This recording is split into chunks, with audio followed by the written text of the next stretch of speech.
críticas durante la hora de oro y vamos a comenzar con la charla del doctor Gabriel Durango, residente de tercer año de Medicina de Urgencias de la Universidad de Antioquia, con su charla Manejo médico de la isquemia aguda de extremidad.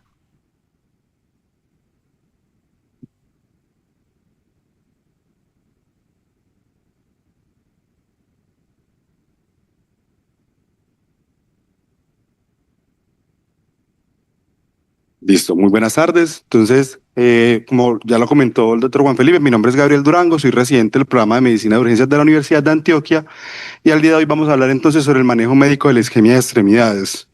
Entonces, para arrancar, lo primero que tenemos que abordar son las definiciones y los conceptos para que haya claridad con respecto.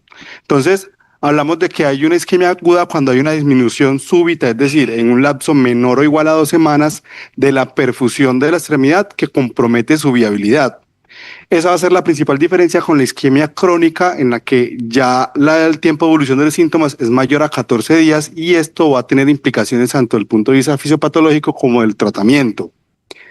Un concepto que me generó la duda y que quise averiguar, que yo creo que aquí a todos en algún momento mientras estábamos en nuestro proceso de formación nos preguntaron sobre la isquemia crítica, y realmente cuando uno busca las guías actuales prácticamente que ese concepto ha desaparecido y no lo vuelven a mencionar como dentro de la clasificación de la isquemia de extremidades, pero sí se menciona, digamos, en unas guías más viejitas, más o menos desde la década de los 90 es cuando se empieza a introducir este término de isquemia crítica, haciendo referencia a los signos y síntomas de hipoperfusión asociados a un concepto hemodinámico que era la medición segmentaria de las presiones arteriales. Entonces, teniendo en cuenta que para hacer ese diagnóstico como tal de isquemia crítica se utilizaba ese parámetro hemodinámico, se define posteriormente en las guías eliminar ese concepto como una de las clasificaciones habituales y utilizar otras herramientas para la clasificación y el abordaje de la isquemia crítica, como lo vamos a ver enseguida. Entonces, ¿por qué es importante hablar de eso? Y aunque su incidencia es relativamente baja, se estima que aproximadamente es 1.5 casos por cada 10.000 habitantes, lo que si extrapolamos al total de la población mundial sería más o menos 1 a 1.5 millones de casos al año, realmente una incidencia baja. Eso va a tener un impacto muy importante como en la salud y en la morbilidad y en el pronóstico de los pacientes, y el principal va a ser el riesgo de amputación, que se estima que aunque reciban manejo médico óptimo, cerca del 10 al 15% de los pacientes van a terminar en amputación. Y de esos pacientes, también más o menos entre un 10 a un 15% van a terminar en mortalidad, y esa mortalidad puede ser incluso 4 veces mayor en los pacientes que son amputados, por lo que va a ser entonces importante el abordaje temprano para prevenir esos desenlaces. Entonces, uno de los mensajes que les quiero dejar y que es una de las conclusiones desde ya de la charla, y es que cuando hablamos de isquemia de extremidades no solo hacemos referencia a una extremidad fría, sino a otras cosas que hay detrás o que puede venir secundario pues a esta isquemia.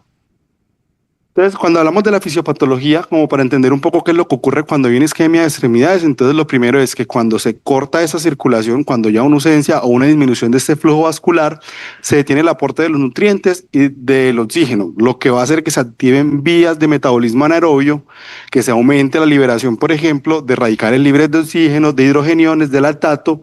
Eso va a dañar o va a interferir en el funcionamiento de las bombas de la membrana celular y finalmente va a llevar a la muerte o a la apoptosis.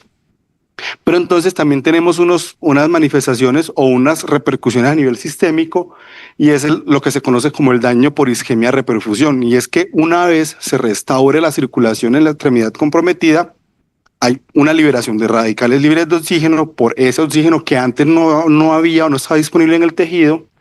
Va a haber liberación de citoquinas, inflamación inicialmente local que se puede manifestar como el edema o incluso un síndrome compartimental, o ya manifestaciones inflamatorias sistémicas que pueden llevar, por ejemplo, al aumento y a la liberación de CPK, el aumento del potasio, y causar lesión renal, lesión pulmonar, incluso SDRA en los pacientes. Entonces, como lo mencionaba anteriormente, no es solo una extremidad fría. Cuando un paciente tiene una isquemia de extremidades, hay muchas cosas que pueden darse como secundaria a esa isquemia. Pero entonces la otra pregunta que uno se hace y es, ¿qué hay detrás entonces de la isquemia de extremidades? ¿Será simplemente que hubo una interrupción de flujo? Pues realmente hay como varios grupos de etiologías, hay como 3 grandes. El primero va a ser la trombosis in situ, y aquí el principal papel lo va a jugar la formación de placas ateroscleróticas que se desprenden y que forman trombosis in situ en el vaso comprometido. Esas trombosis, digamos que van a ser las más frecuentes, secundarias a las placas ateroscleróticas, pero también se pueden presentar, por ejemplo, en los pacientes que tienen un antecedente ya de una enfermedad oclusiva, que han sido llevados a cirugía de revascularización o que tienen stent implantados pues, vasculares. Las trombofilias también van a jugar como un papel importante dentro de esas causas trombóticas in situ de la enfermedad arterial aguda.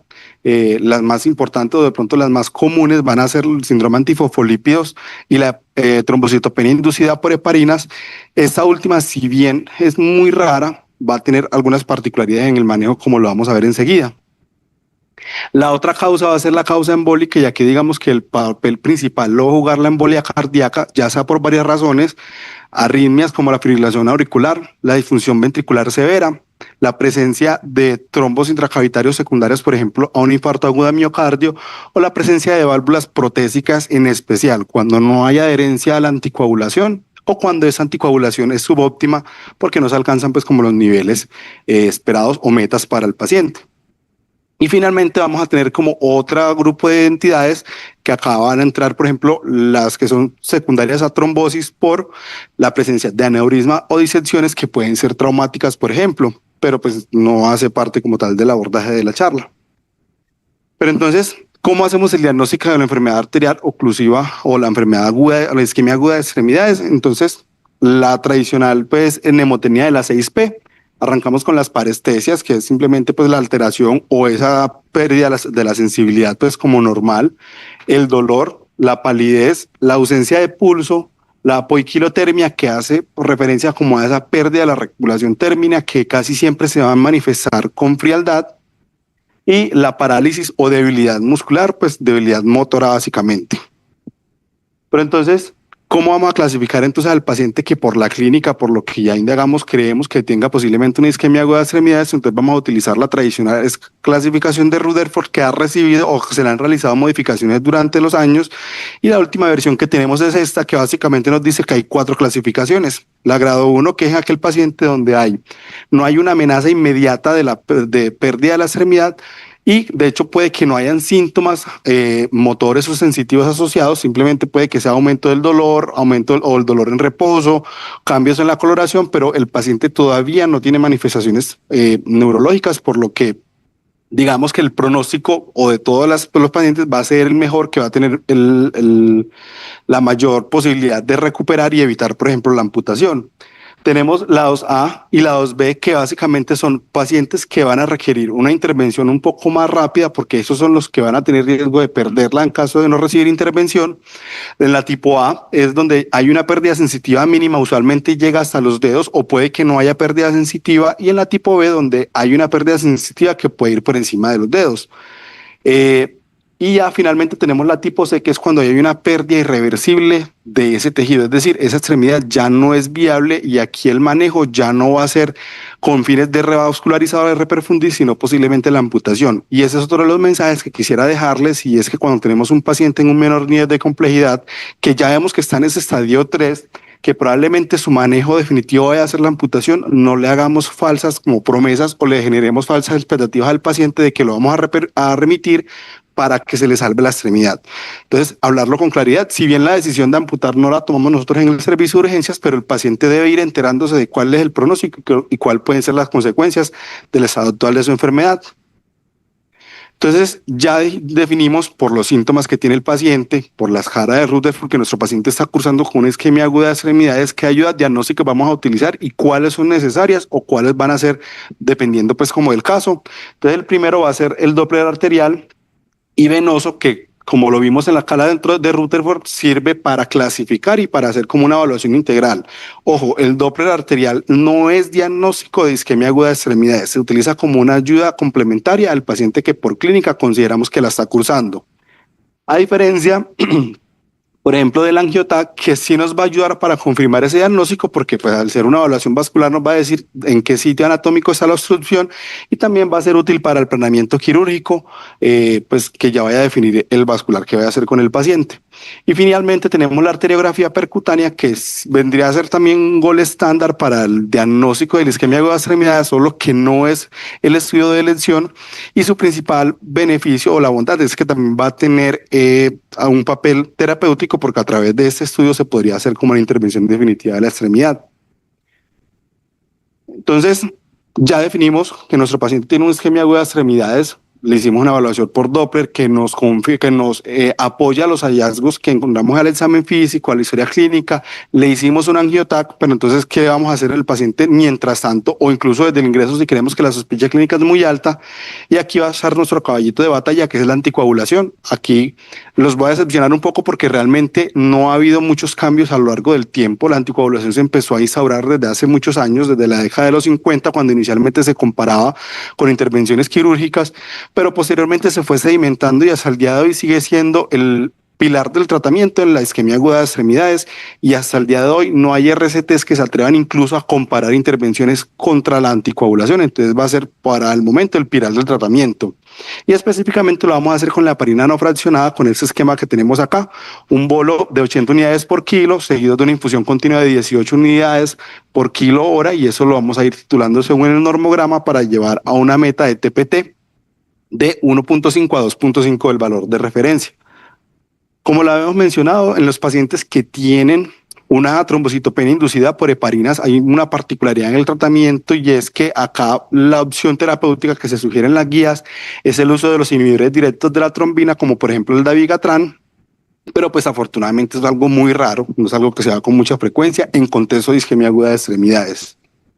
Pero entonces, ¿yo qué más le puedo intervenir y qué más le puedo ofrecer a mi paciente con isquemia aguda de extremidades? Ya definimos que lo vamos a anticoagular, le iniciamos la anticoagulación. Tenemos o no tenemos el vascular disponible, ya iniciamos la remisión o pedimos la interconsulta, pero ¿qué vamos a hacer mientras tanto? Entonces yo les había comentado al inicio que no es solo una extremidad fría, no es solamente el paciente que tiene la hipoperfusión local porque tiene una isquemia aguda, sino qué más está sucediendo en nuestro paciente. Entonces vamos a tener en cuenta la analgesia, muy importante, eso duele mucho, muchachos. Entonces es inaceptable que un paciente, por la justificación de esperar una evaluación, por ejemplo, por cirugía vascular, no reciba analgesia para que se den cuenta que el paciente está muy mal, pues eso no es ético, listo. Entonces esos pacientes van a necesitar un manejo analgésico, ojalá pues un manejo multimodal. Los opioides, digamos que vienen a ser una de las principales alternativas, son seguras en los pacientes incluso con enfermedad renal, entonces estaría como dentro de nuestro pilar también el manejo analgésico. La oxigenación, no es que a todo paciente le vamos a poner oxígeno, sino que se sabe que la hipoxemia, tanto la hiperoxemia, son deleterios, tanto para empeorar la isquemia como para empeorar los daños por la reperfusión, por esa liberación de radicales de oxígeno al darle oxígeno a un paciente que no lo necesita. La eubolemia, y acá es muy importante porque también se tiene la creencia de que porque esos pacientes liberan mucha CPK por el daño muscular, entonces tienen más riesgo de lesión renal, entonces vamos a darle un manejo pues como hipervolémico, y realmente no, simplemente darle un manejo volémico haciendo evaluación, como nos lo explicó nuestra querida compañera Valentina, del uso de la ecografía para evaluar entonces cómo es la volemia de nuestro paciente. El manejo de las enfermedades de base, entonces acá venimos lo que hay detrás de la isquemia de extremidades. ¿Será que mi paciente está haciendo una fibrilación auricular y está embolizando? ¿Será que mi paciente tiene una disfunción cardíaca severa? ¿Será que mi paciente tiene una trombofilia? Y si bien nosotros en urgencias no somos los que vamos a hacer el diagnóstico definitivo del SAP a las 12 semanas después del evento, sí vamos a sembrar la duda y vamos a dejar como esa iniciativa y vamos a solicitar los estudios iniciales para decir qué paciente entonces, qué puede estar causándole, explicándole la isquemia de extremidades. Estudiar la etiología, como ya lo mencioné. La monitorización es muy importante, y aquí siempre toca tratar de definir a nuestro paciente si va a requerir o no una unidad de alta dependencia. Por lo general, el paciente que está con infusión de heparinas va a necesitar entonces un monitoreo más estrecho, entonces no es un paciente que esté para sala general. El electrocardiograma no puede faltar, más si sabemos que una de las causas es la embolia cardíaca por ejemplo, una fibrilación auricular. Vamos a estar vigilando la función renal, los iones, la CPK, hacer una ecocardiografía para ver cómo está la función cardíaca, si hay trombos intracavitarios, entre otros, si hay disfunción valvular o en el paciente que tiene un antecedente de una válvula protésica, el seguimiento de los tiempos de coagulación, tanto desde el ingreso como para ver nuestro paciente cómo está y para hacer el seguimiento. Y pues el último mensaje entonces que les quería dar, y es que la isquemia aguda de extremidades debe abordarse como un síndrome clínico y no como un fenómeno aislado como un problema vascular aislado. Recordemos que siempre debe haber algo detrás y hay consecuencias de la isquemia aguda, entonces esos pacientes deben ser como evaluados pues como una manera integral con el fin de manejar todos esos factores que van a empeorar pues como el pronóstico y los desenlaces. Y eso era todo. Muchas gracias. The recording has stopped.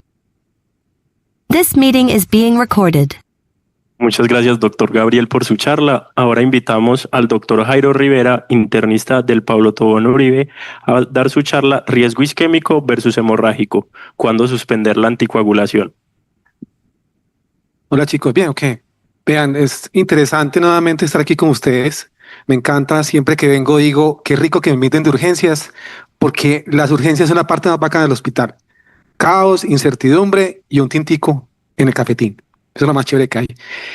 Entonces, cuando me dieron esta charla, yo llevo más o menos 3 meses en la cabeza. Cris me escribió, es que esta charla, profe, y yo, sí, de una, vamos a hacerla, hagámosla lo mejor posible para que todo el mundo entienda esta charla, que es lo bueno de este tema.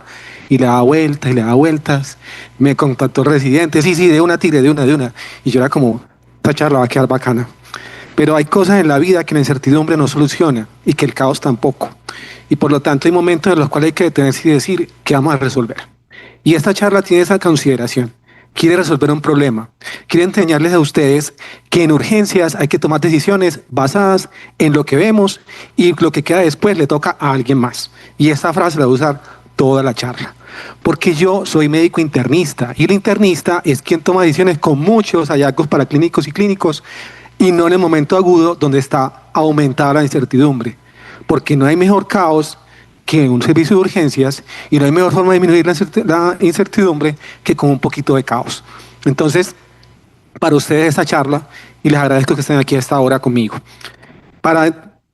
¿Cómo ha pasado aquí? Aquí hay un... sí funciona, ¿cierto? Ok. Entonces el problema es que a mí me gusta la mitología griega, me encanta la mitología nórdica, todo lo que sea mitos me gusta mucho, y les traigo este acertijo que le dijo una esfinge a un príncipe no encontrado. Un príncipe que encontraron en un camino y era una orfandad no buscada, porque sus padres, por una sola parte de su mitología y una profecía, decía que podía matarlo, su hijo no nacido. Por lo tanto, ese hijo creció y un momento fue poco a poco, sin saber para dónde iba, llegó a Tebas y se encontró con la esfinge que tenía la ciudad azotada con una plaga. Y le hizo esa pregunta. Esta pregunta y este acertijo, si ustedes se dan cuenta, tiene muchas partes. Y esta charla se basa en muchas partes, porque son pacientes que nosotros vamos a ver, en los cuales hay muchas condiciones que nos van a hacer pensar si anticoagulo, no anticoagulo, si lo dejo quieto, cuándo lo anticoagulo. Y probablemente el urgentólogo va a ser el llamado a tomar parte de esa decisión, pero no esa decisión completa como médico tratante de ese paciente. Entonces, en ese punto, tenemos que evaluar una cosa que es la libra, nuevamente llega la mitología, el balance equívoco de no tomar decisiones adecuadas que puede llevar a un daño grave en nuestros pacientes. Y el daño puede ser por sangrado o puede ser por trombosis. Y muchos de esos factores que se asocian a uno u otro no los podemos manejar nosotros. La edad no la puedes controlar. Seguirán los eones y tú seguirás envejeciendo. Por lo tanto, no puedes detener. La raza, somos mestizos. Alguno que sea caucásico puro, pues, pero definitivamente todos somos aquí muy mestizos, o de raza negra. Los medicamentos podríamos optar por resolver algo, o quitarlo, o dejarlo, o no ponerlo, o mirar qué tanto tiene riesgo de hacer más daños el medicamento, en el caso del sangrado. Pero en el caso de la trombosis, nuevamente pasa algo muy similar, y miren que hay cosas muy comunes entre uno y otro. Pero todo se basa en una evaluación clínica de saber quién es mi paciente, qué comorbilidades tiene, qué tiene de tomar de medicamentos, cómo ajustaría ese medicamento o cómo se comportaría si su fisiología aguda o crónica se altera por la condición que lo llevó en ese momento a consultar al servicio de urgencias. Es decir que los pacientes que tienen una trombofilia adquirida, como puede ser un SAF, pero si yo tengo, ese paciente me llegó a urgencias con una trombosis, lo tendré que anticoagular, solamente tendré que mirar si estaba o no con un sangrado activo. Pero tengo una válvula mecánica, ¿puedo retirarla? No la puedo retirar. Tengo que tomar una decisión. Y la decisión, vamos a ver un poco cómo tomarla en el contexto de urgencias. Entonces, estas son las 4 preguntas que les traigo y aquí les pongo a ustedes a abrir sus preguntas a mí, ¿qué mata primero? ¿Quién está a favor de que lo mata primero un sangrado a uno? ¿Cierto? Si me da un sangrado de una arteria, la femoral, andando en Black Hawk Down, se murió el soldadito porque tiene una herida en la femoral. Pero una trombosis lo mata a uno. ¿Quién dice que la trombosis lo mata a uno? Parece que la trombosis no mata tanto, ¿cierto? O sea, poquitas cosas matan en trombosis. Pues le pongo un escenario.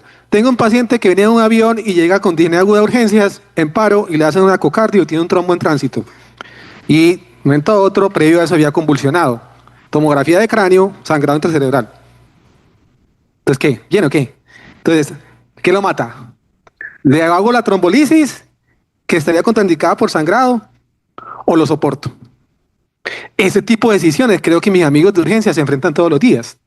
O probablemente yo no sepa qué hacer porque el cristiano puede continuar su camino. Entonces miren que hay que mirar este tipo de elementos o escenarios desde el punto de vista donde estoy parado, porque incluso la trombosis te puede matar por esa situación, el sangrado te puede matar si es un sangrado digestivo no controlable, o el mismo anticoagulante que estás usando, sea porque lo tienes indicado por una enfermedad que requiere anticoagulación o por el efecto adverso del mismo en el contexto de un sangrado agudo. O si lo suspendes puede ocurrir el evento que no deseas.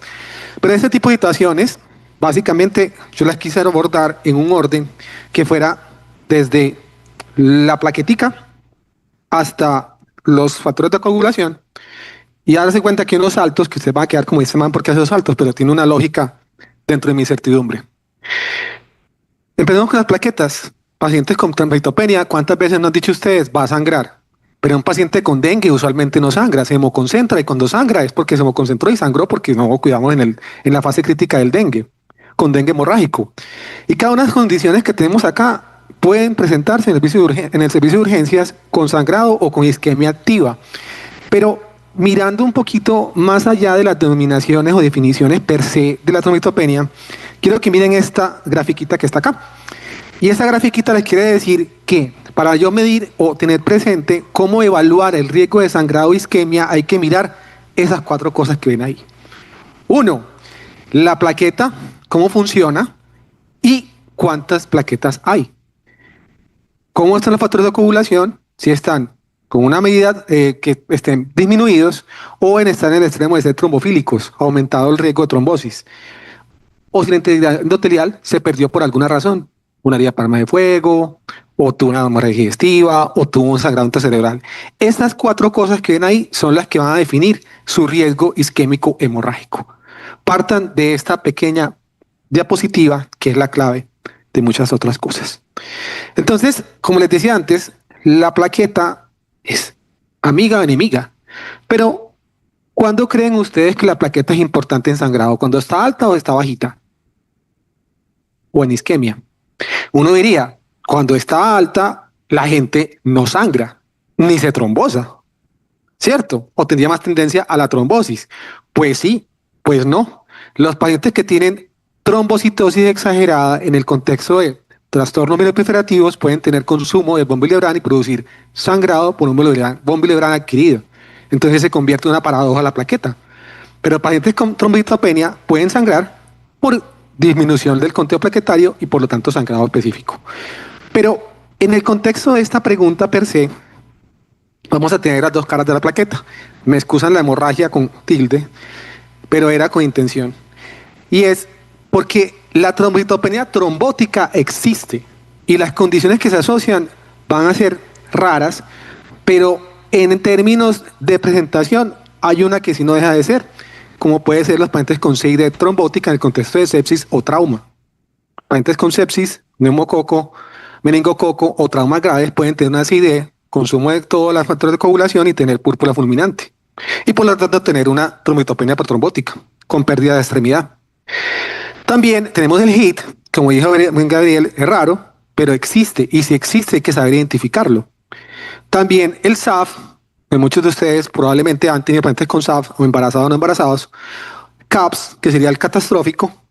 Y aquí el riesgo dominante sería la trombosis. Y lo que hay que hacer es anticoagular. En el otro extremo, ¿quién sería? Los pacientes que usualmente ustedes están acostumbrados con hemorragia. Y serían estas causas. Cuando una bandera roja en plaquetas se va a comportar como trombótica o hemorrágica en estas condiciones. Sangrado mucoso es petequial, es el sangrado de la plaqueta. Pero cuando el daño orgánico es por trombosis, van a ver esto.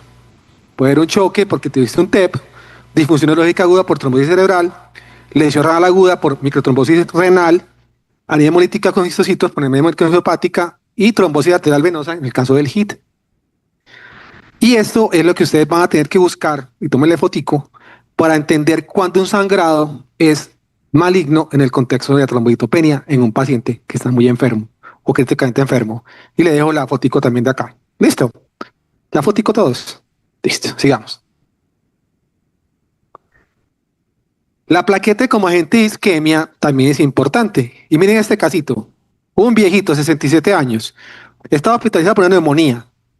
Le emperaron heparina y consultó porque tenía mucho dolor en la extremidad y estaba muy pálida, como dijo Gabriel, que se pedía a la gente cuando tenía una isquemia dolorosa, ¿cierto? Una isquemia arterial. Le dieron la pierna, el pie derecho estaba muy frío, pálido y pulso distal disminuido, la pantorrilla izquierda hematosis dolorosa, no tenía sangrado. Le hacen un laboratorio y está con plaquetas basales de 240.000 y a las de ahorita de 100.000. TP y TPT normales, Doppler con una arteria arterial derecha y trombosis profunda. ¿Qué tiene ese paciente? ¿De repente qué tiene? ¿Quién lo dice? ¿A quién le gusta el béisbol? ¿Es gente que tiene? Un hit. En béisbol eso es un hit. Y acá también. Entonces el hit lo dividimos por esta criterios clínicos y diagnósticos. ¿Nuestro paciente cumplía criterios diagnósticos? Efectivamente sí cumplía criterios diagnósticos. Cayó mucho, más de 50% de las plaquetas. Tenía una temporalidad de exposición a la heparina. Aparte de todo, tenía trombosis en 2 lechos arteriales y venosos, o puede ser entre un lecho arterial o uno venoso, y descartamos otras causas de trombocitopenia, porque no tenía la neumonía activa, porque no tiene una causa activa que produjera trombosis arterial y venosa. En ese punto usted saca la cuenta, y cuando usted tiene esto aquí, usted tiene que hacer ¿qué? Confirmación, pero eso me lo deja a mí. ¿Qué va a hacer usted como urgentólogo o médico de urgencias? Continuar anticoagulación sin heparina y puede hacer fondaparinox o utilizar Dovax, Apixaban más que Dabigatran. ¿Listo? No es que tenga conflicto de intereses, pero sería como el punto. Esta es la conducta en un paciente con ese tipo de condición en la cual miren que el riesgo de sangrado estaba presente, pero trombosó con plaquetas bajitas. ¿Y qué hacemos con las trombofilias? Esa tendencia a trombosarse en todos lados. Esta mujer tiene 34 años, llega porque tiene disnea, dolor abdominal y cefalea hace 48 horas, trombocitopénica, lesión renal aguda, timbre de muy alto, está con hemoptisis y aparte de todo tiene hemorragia alveolar. El médico de urgencias previamente le pidió los estudios y tenía un perfil inmunológico de SAF positivo. Y le hacen unas imágenes, tiene TEP bilateral, infartos renales y esplénicos, múltiples infartos cerebrales y una hemorragia alveolar. ¿Esa paciente qué tiene? Probablemente estemos ante una catástrofe. Esta paciente tiene un diagnóstico de SAF catastrófico, en el cual las condiciones que lo hacen inmediatamente presentes y que ustedes como médico de urgencias tienen que saber identificar es que solamente hay un activador inicial. Algo a esa paciente, un infarto, una infección urinaria, una sepsis, activó la inmunidad y llevó a que se activara todo el SAF. Y lo clasificamos como más de 3 órganos comprometidos. Hay trombosis en todos esos órganos. Hay inicio agudo o subagudo de esa presentación, menos de un mes. Hago una biopsia de piel, hay dermatólogo, nos colabora en urgencias, el dermatólogo de urgencias saca la biopsia, el residente cartón derma y un perfil inmunológico positivo de SAF. Inmediatamente tengo que tomar decisiones de anticoagular a ese paciente, probablemente hacer plasmaferesis y inmunosupresión o inmunomodulación. ¿Qué le toca a eso? Al internista en la fase de colocar los pulsos o al urgentólogo y al reumatólogo definir si le va a colocar ciclofosfamida, le va a colocar rituximab u otro tipo de medicamentos. Pero miren que aquí hay una paradoja, hay un sangrado y el sangrado por manera alveolar, ¿cómo lo controlamos? Con la plasmaferesis. Entonces miren la disyuntiva de anticoagular o no de un paciente. Estos pacientes se manejan con anticoagulación a pesar que estén con ese tipo de sangrado, porque es la medida que va a evitar que la enfermedad continúe la disfunción orgánica. El SAF clásico, normalito de la casa, esto hay que mirar también similar, anticoagulación sí o sí, y el cáncer activo utilizar heparinas o no. En la CID de periodo trombótico la heparina, pero cuando tenemos plaquetas bajitas con paciente que no sangra, pero que se trombosa sin que se vea dónde está trombosándose, Medellín a las 4 de la tarde del día de hoy, ¿cierto? Todos queremos llegar a casa a tiempo. Y esta paciente llegó con una cefalea, se focalizaba, hablaba raro, le encontramos trombocitopenia, LDH muy elevada, estaba muy una anemia hemolítica y tiene esquizocitos. Esa paciente que tenía una micropetra trombótica. Todas estas enfermedades producen trombosis, todas, y van a producir también riesgo de sangrado, pero sangrado directamente asociado al conteo plaquetario bajito y a que van a tener disfunción orgánica. Y muchas de esas condiciones son muy relevantes en la clínica. ¿Qué les dejo yo para ustedes? Y se los dejaré con los compañeritos. Esta tablita, donde usted tiene que definir dónde está el consumo o el daño excluido y las causas que tiene que descartar para una MAT. Las dejo para ustedes. Y si toca hacer cositas y están bajitas las plaquetas, ¿qué hacemos? Pues depende. Más de 50.000, inicie su población, no hay ningún problema. Si tiene más de 20.000 y 30.000, evitar, mire muy bien o baje la dosis que va a usar de la heparina porque puede haber un riesgo de sangrado mayor. Si están muy bajitas o menores de 20.000, no anticoagule ese paciente. No lo anticoagule porque va a sangrar. Mire qué está pasando y asuma el riesgo-beneficio de la trombosis que tenga en ese momento el paciente, excepto que usted tenga un SAF, pregunta de examen de admisión. Y anticoagulación ajustada con 30 a 50.000 plaquetas. Esta tablita de acá también está diciendo ustedes lo mismo. Trombitopenia, mire el riesgo trombótico del paciente, clasifique la gravedad de la trombitopenia, trate su causa subyacente, mire si es sangrado activo o no, mire si eso está comprometido y suspenda anticoagulación si usted piensa que puede ser importante o no. Si esto transfunda las plaquetas y reevalúe el riesgo trombótico de su paciente. Si no, mire dónde lo va a clasificar, como de alto riesgo, bajo riesgo o riesgo intermedio, según sean las condiciones. Les dejo también este para que lo tengan presente. Y si el anticoagulante de relación tiene cosas que hacen que sea difícil, pues básicamente son pacientes usualmente que tienen o válvulas mecánicas, o tienen una FA, o tienen una condición en la cual usted tiene que definir qué hacer. Primero, como urgentólogo, haga la ABC de su paciente, defina qué PREP va a pedir y defina la gravedad del sangrado que tiene. Con eso en mente, usted puede trabajar para hacer todas sus funciones funcionales del paciente. Y aquí les digo la tablita de la Sociedad Americana de Cardiología que nos dice cuáles condiciones requieren realmente como parar o contemporizar la anticoagulación con reinicio rápido, pero todo basado en que hay que controlar lo que produjo el sangrado. Siempre un equipo disciplinario para tomar decisiones, esto no se hace solo. Y mis conclusiones son estas. Las urgencias son dinámicas, es el arte de la incertidumbre y el caos. Pero si uno tiene un momento de pensamiento claro, puede resolver muchas cosas. Mire bien qué es su paciente, defina bien cuál es el daño órgano blanco, defina si usted puede controlar ese sangrado, si tiene que llamar a alguien o no. No olvide las paradojas de la trombosis y del sangrado y llame muchos amigos para tomar decisiones que no solamente sean de vida. Muchas gracias por su tiempo y siempre para ustedes. The recording has stopped.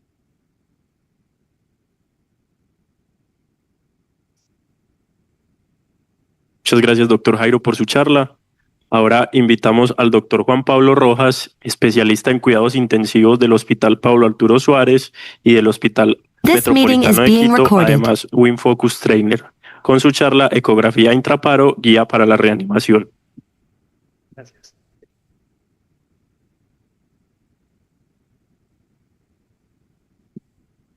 Buenas tardes. Tengo el honor de haber sido invitado y realmente estoy muy feliz por eso.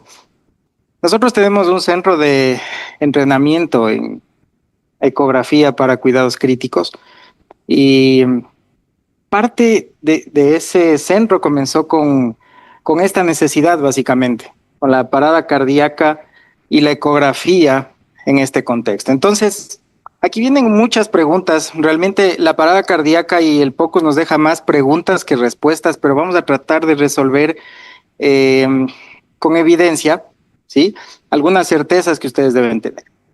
Vamos a hablar del impacto pronóstico con algunos estudios, quizás los más emblemáticos, algunos protocolos, otros por ahí que hemos hecho, la seguridad y el futuro. Entonces, vamos a hablar de este estudio. Este es un metaanálisis de 1,695 pacientes. Este metaanálisis fue publicado en Resuscitation. El outcome de este metaanálisis son dos cosas, ¿no? Si realmente la ecografía mejora el pronóstico en los pacientes con paro, y la segunda sí es que hay un cambio en la mortalidad. Entonces, los resultados de este metaanálisis son realmente, creo que desgarradores.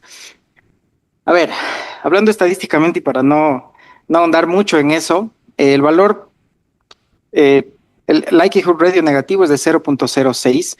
¿Qué quiere decir esto? Que un paciente al que nosotros insonamos con un ecotrans torácico en una parada cardíaca, ¿sí?, tiene prácticamente una posibilidad nula de sobrevivir, pero ¿en qué circunstancias? ¿Ya? En circunstancias como, por ejemplo, la sistolia o ritmos que no sean desfibrilables. ¿Ya? El valor predictivo positivo de la ecografía en la parada cardíaca es de aproximadamente el 95%, ¿sí? Tiene un área bajo la curva alta, una significancia estadística, pero realmente en todos los estudios lo que se estima mejor es que la ecografía nos enseña una cosa, y nos enseña al paciente que no va a salir del paro, ¿ya? Si nosotros tenemos un paciente en el que encontramos ausencia total de movimiento cardíaco y actividad eléctrica, ese paciente tiene una posibilidad ínfima o casi anecdótica de sobrevivir, ¿sí?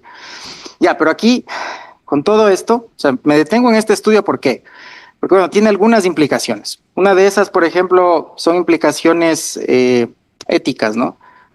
Si yo tengo un paciente al que, después de haber estado 24 horas de turno, le insono durante una parada y el corazón no se mueve, probablemente me vuelva bastante nihilista y le diga, ya no hay nada que hacer, ¿sí? Pero bueno, recuerden que hay varias circunstancias, hay que ajustar la evidencia al paciente, no el paciente a la evidencia. Y pues esto es realmente una de las certezas que tenemos con la ecografía en la parada cardíaca, ¿sí? Entonces, hay dos entidades que señaló el doctor en la charla de parada en trauma. Dos entidades que sí me gustaría enfatizar, que es la actividad eléctrica sin pulso verdadera y la pseudoactividad eléctrica sin pulso, ¿ya? Entonces, a ver, ¿por qué la diferencia? ¿Por qué la diferencia y por qué estar 100% seguros de que vamos a identificar la una o la otra?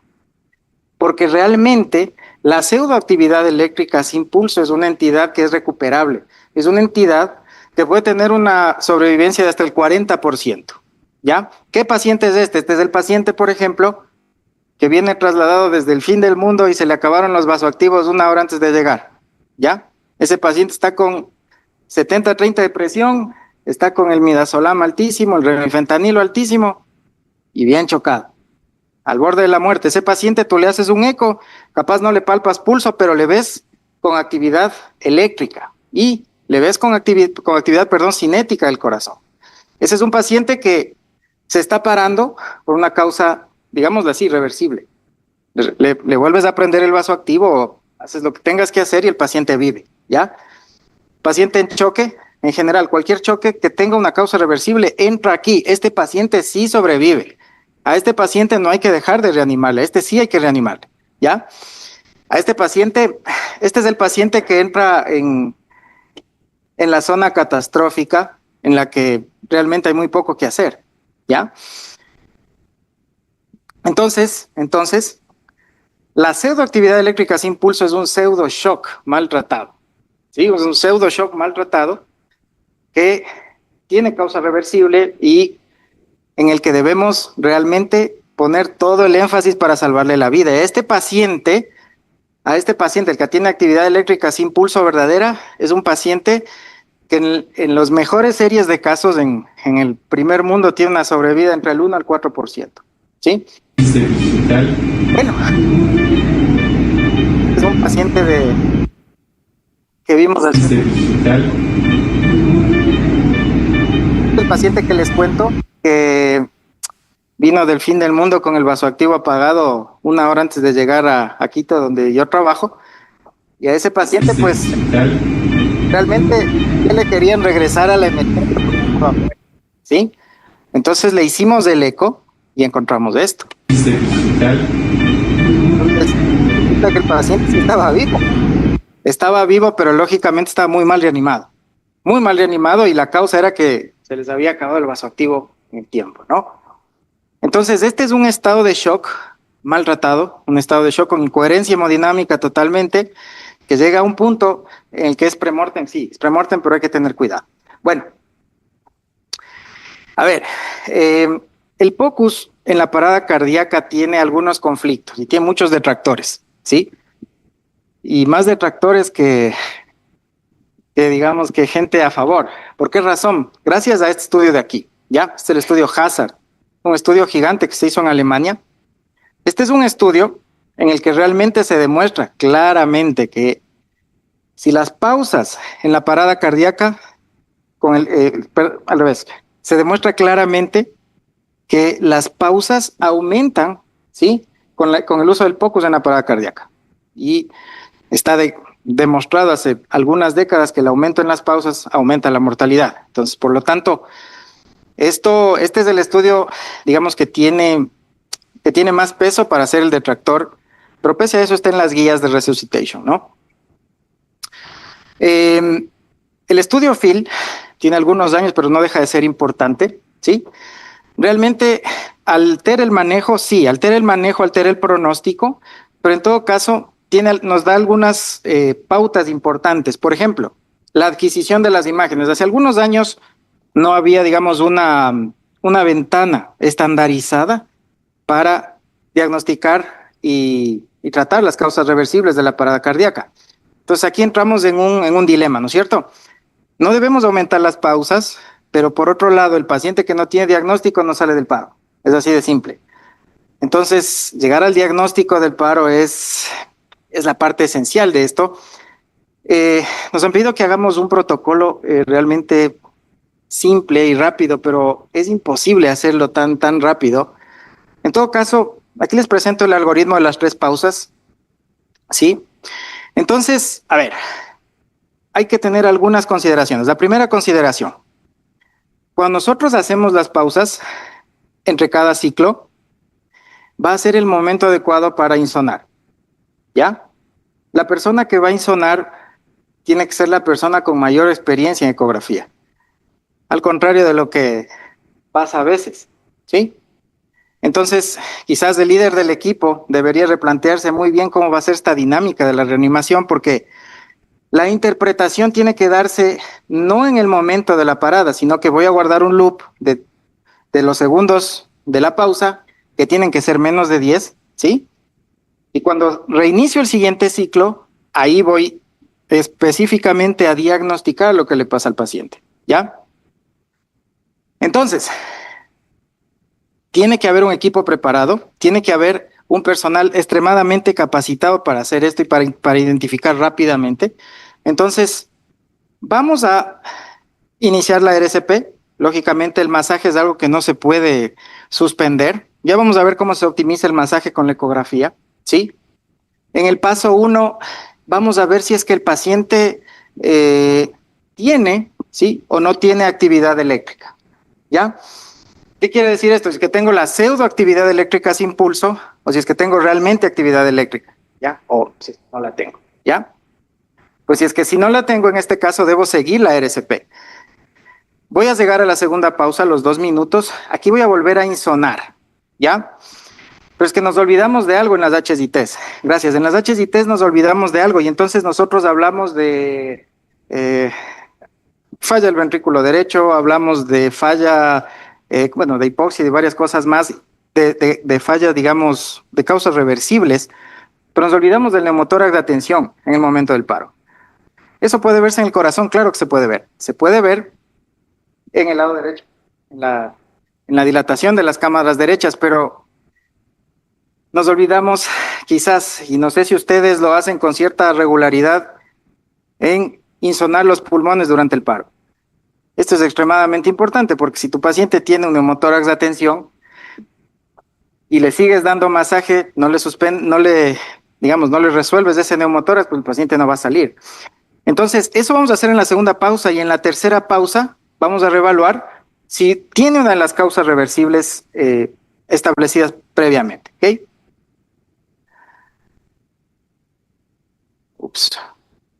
Bueno, este es el estudio de Catterburg. Este es un estudio realmente muy, muy importante, pese a que tiene una muestra pequeña y realmente lo que nos dice es que las pausas del POCUS durante la reanimación cardiopulmonar no son seguras, ¿sí? Y aproximadamente un paciente que es reanimado con ecografía tiene un aumento entre 6 a 7 segundos por cada ciclo, ¿sí? De pausas. Eso quiere decir que la pausa no dura 10, sino dura 16 segundos, ¿ya? Entonces creo que eso, todos estamos claros que es muy malo, es extremadamente malo. El paciente obviamente se va a morir. En ese caso, nosotros tenemos este nuevo estándar para la ecografía, que bueno, realmente antes no se nos ocurría hacer ecografía en el paro, pero a lo ideal y lo que quisiéramos llegar todos es hacer ecografía transesofágica durante la parada, ¿no? Realmente vamos a tener ventana siempre, y aquí no solamente vamos a ver las causas reversibles, sino vamos a ver qué también estamos haciendo reanimación cardiopulmonar, ¿ya? Entonces, por el tiempo quiero hacerles ver esto. A ver, perfecto. Aquí tienen una ventana transgástrica profunda de una ecografía transesofágica en una parada, ¿sí? ¿Qué puedo ver aquí? ¿Y qué no puedo ver en el transtorácico? Aquí yo puedo ver el tracto de salida del ventrículo izquierdo y puedo ver el ventrículo izquierdo durante la parada, ¿sí? No hago pausas y voy a ver si estoy dando el masaje en la parte adecuada. ¿Por qué? Porque si yo no estoy dando el masaje en la parte adecuada, si las manos no están en el sitio correcto, estoy obstruyendo el tracto de salida del ventrículo izquierdo, y cuando eso pasa, simplemente no hay gasto cardíaco, ¿sí? En ese caso, tú le pides al reanimador que coloque las manos en el sitio correcto. Eso es algo que se puede hacer con ecografía transesofágica y no se puede hacer en transtorácica porque se hacen las pausas, ¿no es cierto?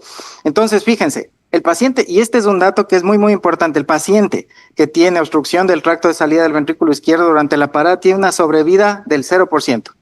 Ese paciente se muere, inevitablemente, ¿ya? Entonces, hacia esto vamos. Entonces, mensajes a tomar en cuenta: las pausas. Las pausas deben ser de no más de 10 segundos y las pausas deben realizarse, la interpretación ecográfica debe realizarse no durante la pausa, sino durante el siguiente ciclo, ¿ya? Nunca puedes diagnosticar y hacer eco en ese momento porque los segundos de pausa van a aumentar y el paciente va a fallecer, ¿ok? Tómale foto. Entonces, la metodología debe ser militar, ¿no? Grabar ahora, identificar después. Grabar ahora, identificar después. Esto creo que es lo que deben, les puedo dejar en este momento, ¿ya? Les agradezco por su atención y las preguntas de las órdenes.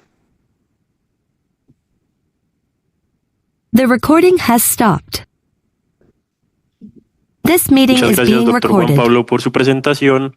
Ahora continuamos con el doctor Carlos Barros, urgentólogo del Hospital Alma Mater, a su charla Declarar la emergencia, no intubación, no ventilación.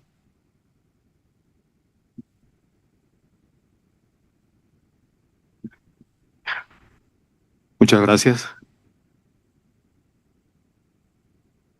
Bueno, buenas tardes a todos. Es un gusto estar por aquí nuevamente y tenerlos.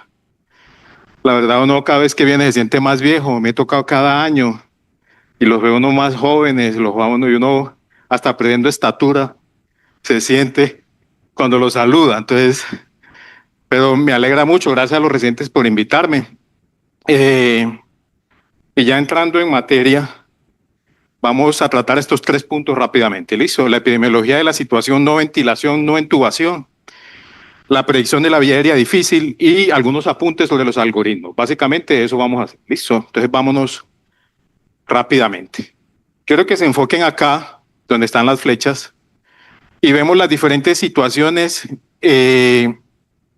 para manejar una vía aérea en la cual puede ponerse difícil, ¿cierto? Ahí está la ventilación con máscara, está la ventilación con dispositivos supraglóticos, está la intubación difícil, pero mire que entre todas, la que tiene menor presentación definitivamente es una situación de no intubación, no ventilación. Realmente en la literatura, pues en el mundo real, sigue siendo muy extraño que se presente, ¿sí? Desafortunadamente, cuando uno revisa esto y uno lo ve en su propia vida académica y su vida asistencial, uno siente que es como una historia mal contada, es como le contaron una historia y finalmente tuvo un mal final, ¿cierto? Y ahí pensaría uno de que no solamente para uno, pero también en otros lugares del mundo, a pesar de toda la monitorización que hacen, estos fueron 8 años de vigilancia de las intubaciones en un servicio de tercer nivel de trauma, solamente se presentaron 4 vías aéreas quirúrgicas, ¿sí? En todo el registro que llevaba. Ahora, ¿realmente de qué hablamos o cuál es la preocupación o por qué se llega allá? ¿Sí? Hay diferentes situaciones, pero uno, básicamente como urgentólogo, quería poner ahí una bola que utilizan los adivinos, ¿cierto? Para predecir qué puede pasar, ¿cierto? Y uno básicamente comienza a jugar, ¿sí? Con la historia del paciente, lo que está pasando, es un trauma, es una patología médica, tiene alguna patología reumatológica, algo que se me vaya a enredar en el camino, ¿sí?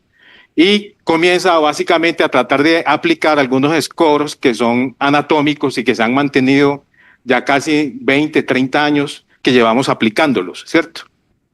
Eso de manera rápida, mejor dicho, es como una evaluación preanestésica, pero de manera rápida, para saber qué voy a enfrentar, ¿cierto?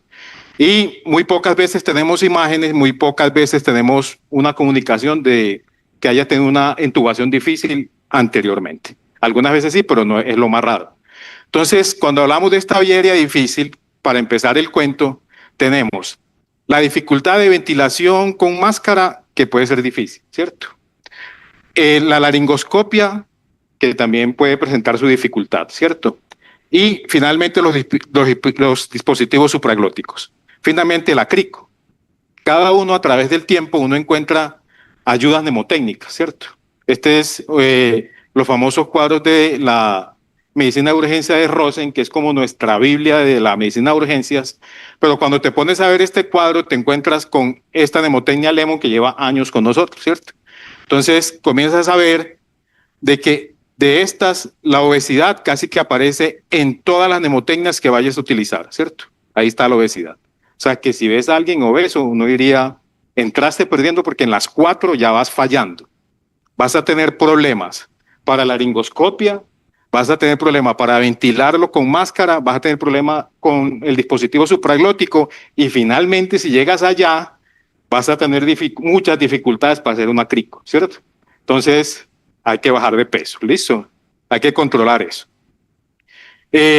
Además de eso, tenemos la distancia tiromentoniana que se mantiene en la regla 332, que es muchas veces conocida por nosotros, ¿cierto?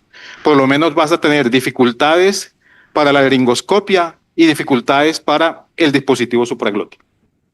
La cuestión es que muchos de estos scores, sobre todo el Lemon, fueron hechos antes de la videolaringoscopia y es importante tenerlo en cuenta. Ya les voy a decir por qué. Aquí vemos el Lemon, ¿cierto? Pues conocido por muchos de nosotros. Es de anotar que básicamente lo que buscas es tratar de alinear estos ejes, saber qué tanto vas a poder alinear el eje cuando el paciente esté completamente relajado. Ahora, Malampati, ustedes vieron que aparecía por lo menos en 2 de los anteriores ayudas mnemotécnicas, pero miren que por ejemplo el Lemon pierde el Malampati cuando el paciente está inconsciente, ya no lo puedes hacer, ¿sí? Ya te queda como león, ¿cierto? Y si el paciente está inconsciente en trauma, pero no puede mover el cuello, ya te queda como Leo, ¿cierto? Entonces se va deteriorando la ficha mnemotécnica, ¿cierto? Y solamente te queda el 332, que a pesar de la inconsciencia del paciente podrías realizárselo, y te queda la L, que es mirarlo. Pero miren que mirar el paciente es demasiado importante y a veces eso no podemos olvidar, o sea, ser detallista con lo que estás viendo. No simplemente quedarte viendo, sino observar claramente las posibilidades que vas a tener una vez entres esa vía aérea. Algo está fallando. Ya, ahí. Ahora, agregado a esto que ya sabemos que podemos tener dificultades para la ventilación con máscara, el dispositivo supraglótico, la intubación o la vía aérea quirúrgica, tenemos el desarreglo fisiológico que el paciente tenga, ¿cierto? Y ahí pueden entrar cuestiones cardiovasculares, respiratorias, renales, la que ustedes desean. Y básicamente tenemos como una especie de tormenta perfecta que se va sumando, ¿cierto? Entonces ya tienes estas dificultades y tienes estas, ¿sí?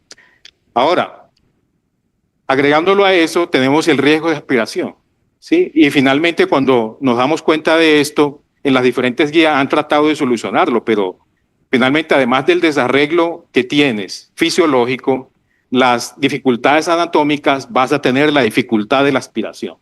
Sí, hoy en día la ecografía nos da una ayuda, si tenemos tiempo para hacerla, para pronosticar eso, ¿cierto? Esto aparece en la guía española de viaria difícil y es muy interesante, haciéndole la eco al paciente, si tiene menos de 1.5 por mililitros por kilo de contenido gástrico, podrías, entre comillas, entrar un poco más tranquilo.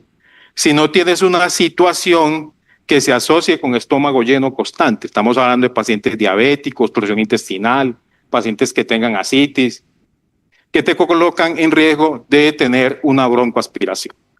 Siguiendo, entonces, ya viendo hasta ahí, tenemos las dificultades ya nombradas y además de eso los modos de inducción con los cuales vamos a enfrentar esa vía aérea definitivamente.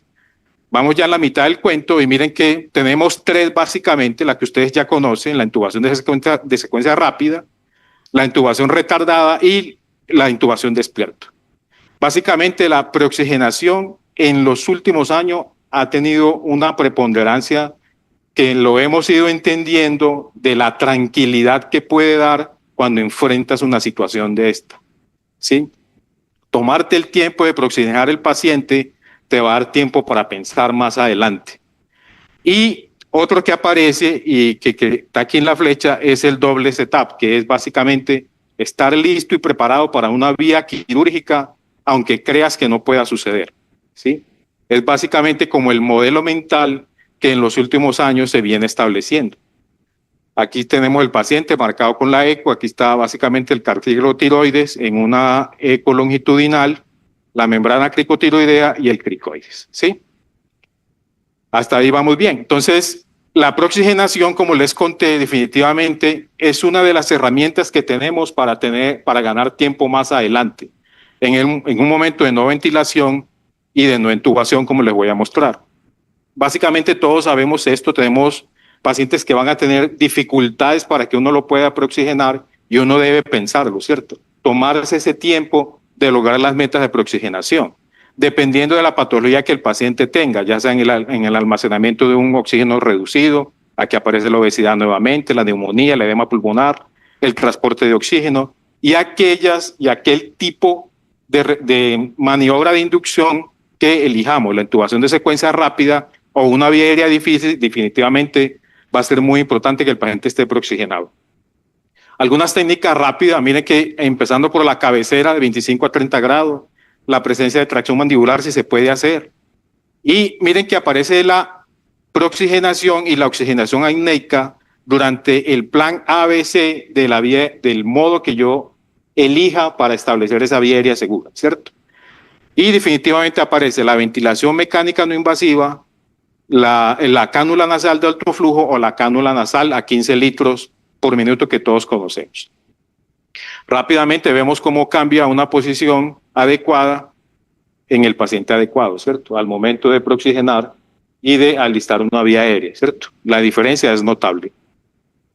Y aquí vemos, es un acrónimo colombiano que salió en el acta médica de cuidado intensivo, donde básicamente uno de los autores llamaba la atención sobre esto. También podemos tener un paciente que sea difícil de preoxigenar y debemos tenerlo en cuenta. Aquellos que tienen gasto cardíaco bajo, los obesos, las maternas, los que tienen ocupado el alveolo, SRA, neumonías y las anemias. Finalmente, para hacerles un resumen de esto, esa predicción de vía aérea difícil, básicamente jugamos con 4 factores. Dos anatómicas que son la anamnesis que el paciente tenga, los predictores anatómicos que encontremos visualmente o en el examen físico rápidamente hablando, el contexto fisiológico y el contexto como tal donde se desarrolla la situación. Y aquí incluye el tipo de paciente y el experto que haga o el médico que esté a cargo de la situación. Hoy en día se sabe que es muy importante, por así decirlo, el estado mental que el paciente tenga, ¿sí? Una historia rápida. Una vez recuerdo un residente que básicamente había uno de los profes, cayeron en una vía aérea difícil, no se resolvía fácilmente, la segunda intento de intubación, y el profe finalmente logró hacerlo en el tercero. El profe terminó sudoroso, pues, estresado, y entonces llegó y me dijo, ese residente es medio raro. Y yo, sí, profe, ¿y por qué? No, porque ni se inmutó, estábamos ahí, y no se inmutó. Yo le voy a preguntar a ver qué fue lo que pasó. Después, días después, yo le pregunto al residente, le dije, ven, el profe que ni siquiera te vio sudar cuando estabas ahí. No, ¿y por qué iba a sudar? No estaba con el profe, pues. O sea, a veces nos toca, el estado mental es muy importante, ¿sí? El estado mental es muy importante al momento de afrontar una situación así. Y hacia allá vamos. Miren, tercer punto. Entonces, algoritmo de vía aérea, cosas en comunes. Miren este detalle. Pare y piense. Todos los algoritmos de vía aéreas es una de las cosas más importantes. Perdón. Una de las cosas se sintió diferente. Una de las cosas más importantes de los algoritmos de la vía aérea de forma de enfrentar una situación como esta es pare y piense qué va a hacer. Y es ahí cuando le dicen a uno, si usted oxigena al paciente, el mantenerlo oxigenado le va a dar ese tiempo, usted va a ganar ese tiempo para pensar, ¿sí? Si no lo hace bien, si no oxigena bien, definitivamente ese tiempo al final usted lo va a pagar, ¿sí? Y todas las guías hacen esta recomendación. Ruptura de patrones obsesivos en la toma de decisiones. Si una decisión te falló, un plan que trazaste falló, no te quedes ahí, haz algo, cámbialo. Si persistes de manera obsesionada, es una de las principales causas que te llevan a una situación de no ventilación, no intubación. Recuerda que cada intento que hagas sobre la vía aérea es mucho más edema sobre la vía aérea, ¿sí? ¿Qué otras cosas tienen en común? Todas las guías. Y hoy en día el primer intento con videolaringoscopia debe ser el primer intento. Muchos de nosotros todavía tenemos la laringoscopia directa en nuestros servicios. Pero realmente cuando se miran los estudios, cuando se miran las condiciones de seguridad, casi todos apuntan a que debería ser con videolaringoscopio, ¿sí? Es de anotar que los scores que les presenté al principio, todos están hechos para laringoscopia directa, no para videolaringoscopios. O sea, realmente el laringoscopio soluciona muchas de las dificultades en vía aérea que tenemos actualmente y mucho más aquellos que son hiperangulados. Desafortunadamente la evidencia apunta hacia allá. ¿Qué otra cosa tienen en común? Todos los algoritmos refieren que debe estar listo para una vía aérea quirúrgica, ¿sí? Y normalmente varios de ellos, depende del algoritmo, te dicen en qué momento deberías estar abriendo la vía aérea quirúrgica, ¿sí? La mayoría de ellos recomiendan la vía aérea quirúrgica basada en escalpelo, buggy y colocación de tubo. Es la que más recomiendan los diferentes algoritmos. De las otras formas de hacer cricotirotomía la recomiendan, pero dicen que puede haber más de un intento en lograr eso. Y lo otro que recomienda es la vigilancia estrecha de la ventilación. O sea, el monitoreo con capnografía, porque además de eso, que en una situación como una vía aérea difícil, tus sentidos se alteran, tus sentidos no funcionan igual. Muchos de ellos solamente buscamos o queremos ver lo que nos conviene, por así decirlo. Entonces recomiendan la capnografía. Aquí básicamente tenemos uno, miren que este es el algoritmo de la vía aérea difícil española y básicamente se basa en el grado de respiración que el paciente tiene, que es este, ¿sí? Si está aquí, si en algún momento tú ves dentro del manejo de tu vía aérea que estás en un grado 3, o sea, tiene una calidad de ventilación ausente, el mantenimiento de la vía aérea es imposible, no mueve, en cada ventilación no se mueve adecuadamente el tórax, o desarrolla hipoxemia severa o hipercapnia severa, deberías ir rápidamente a este lado. Miren que acá, discutiendo acá el algoritmo, miren que si no logras controlar la vía aérea, aunque estés saturando bien, tú puedes pasar a una crico, porque no estás controlando la vía aérea. Finalmente estás manteniendo la oxigenación, ¿sí? Ahora, finalmente, esta es la guía canadiense, y mire que se mantiene, aún la guía canadiense hace un cambio, que es básicamente no puedo ventilar, no puedo oxigenar. Y básicamente todos mantienen la misma línea. Y todos te llevan a que debes, por lo menos, pensar qué vas a hacer cuando estás ahí. Ya me dijeron que tiempo, o sea que no me queda tiempo. Y básicamente esta es la que más conocemos, la del plan A, plan B, plan C y plan D, pero miren el lado izquierdo. Debes oxigenar. Es la meta principal en estos pacientes. La decisión de crico no tiene que ver nada con que el paciente esté saturando bien o no. Se refiere a que no lograste controlar la vía aérea y puedes llegar a esa decisión oxigenando bien, ¿sí? Y es lo que evita principalmente el daño a nivel cerebral o la entrada en un paro. Básicamente para recordarles lo de la cricotirotomía, y básicamente lo encuentran en internet, la localización anatómica en el paciente, que básicamente debemos hacerlo antes de entrar a una vía aérea, y el procedimiento, ¿cierto? Hay cosas importantes acá y es no olvidar las ayudas cognitivas. Es algo que en general los algoritmos tienen mucha carga cognitiva, pero cosas más simples, por ejemplo, como el Vortex, son más fáciles la toma de decisiones.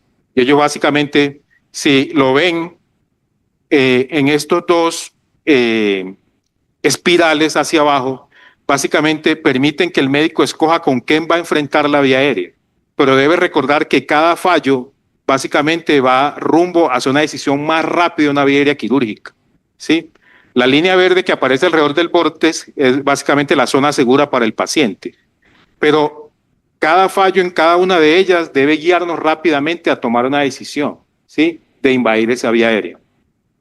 Finalmente, para no robarle el crédito al autor Díaz y Guío, ellos sacan estos mandamientos de la vía aérea. 1, oxigene lo mejor posible. 2, ventile lo mejor posible. Evite el trauma. El primer intento de la intubación debe ser el mejor. Evite la broncoaspiración. Deje el ego a un lado, pida ayuda y use ayudas cognitivas. Y sexto, trabaje en equipo. Muchas gracias.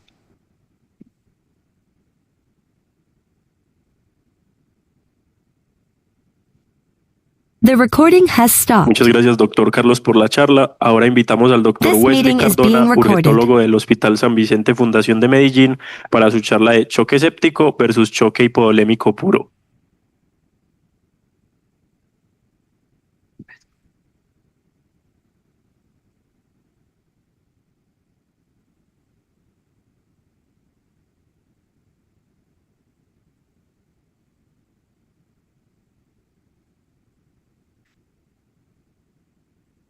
¿Pasa de dónde?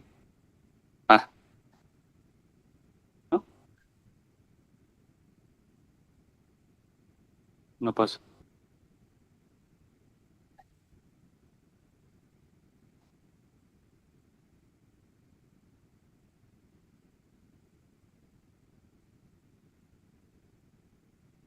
¿Es de cuál de este? Sí. Pilas no. Ah, no, Una pilas no. pero tiene...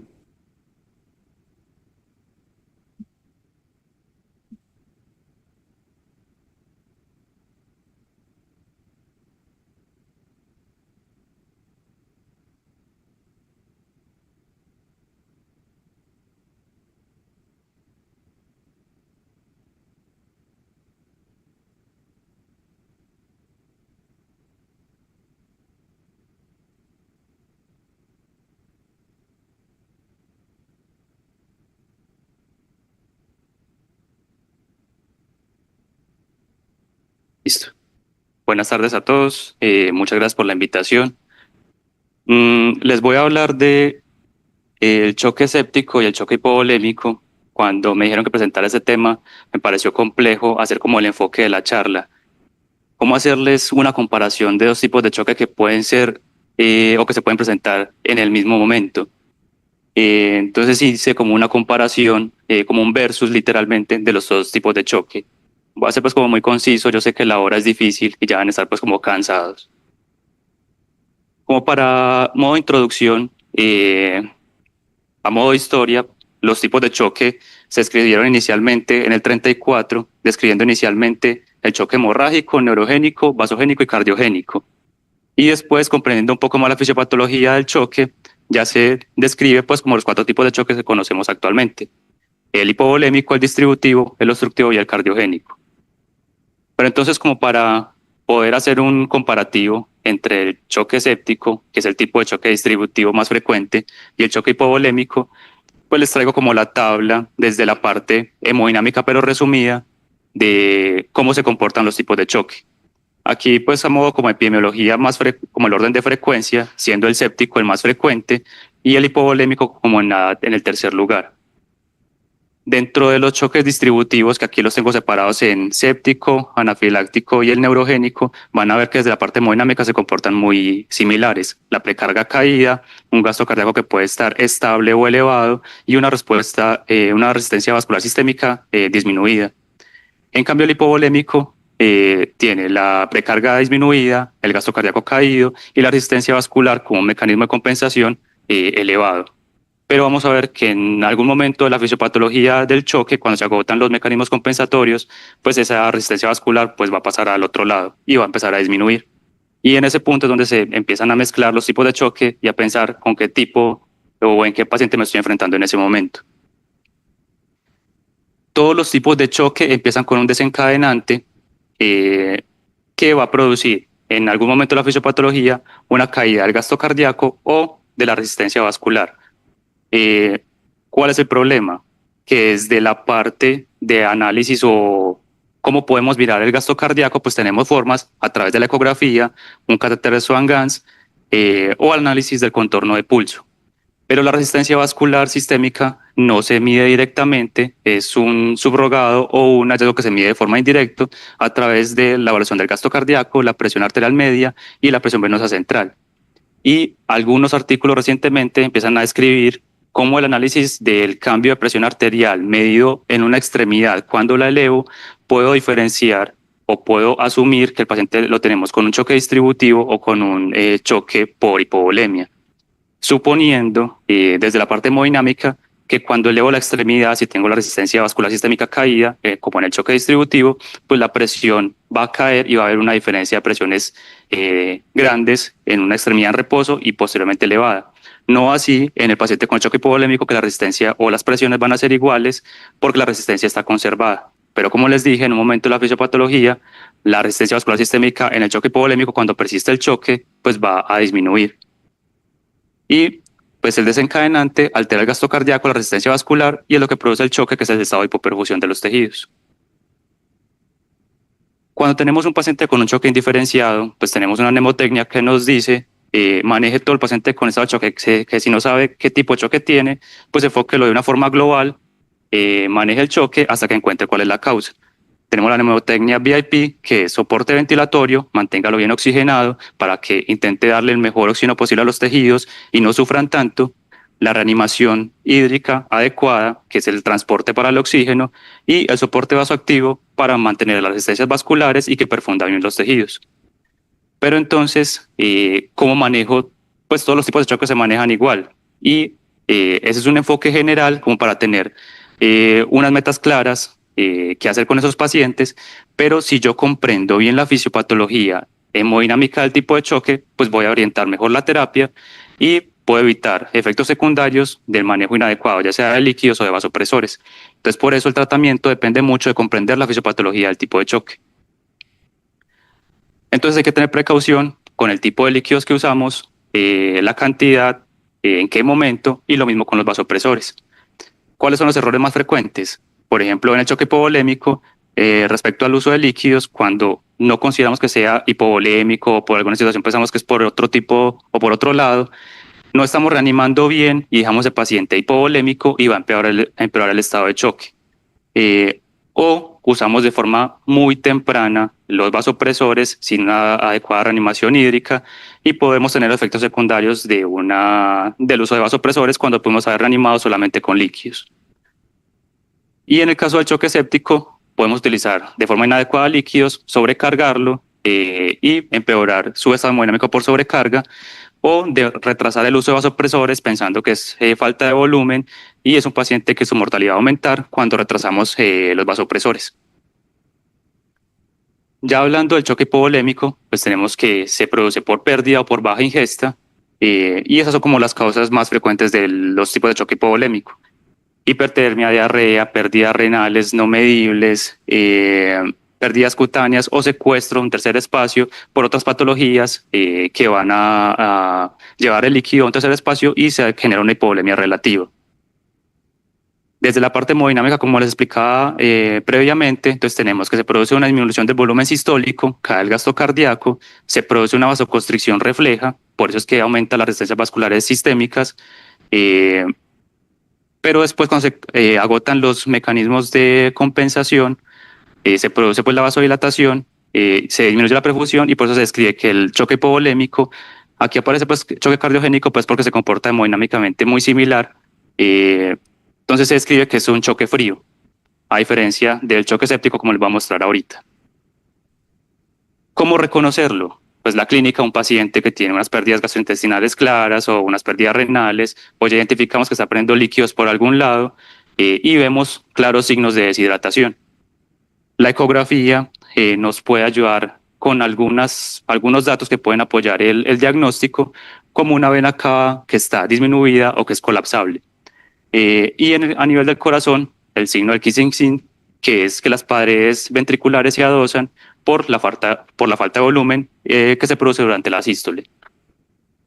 El tratamiento es básicamente la reposición del volumen y no es que esté contraindicado el uso de vasopresores, hay que saberlos utilizar y de forma conjunta con la reposición de volumen.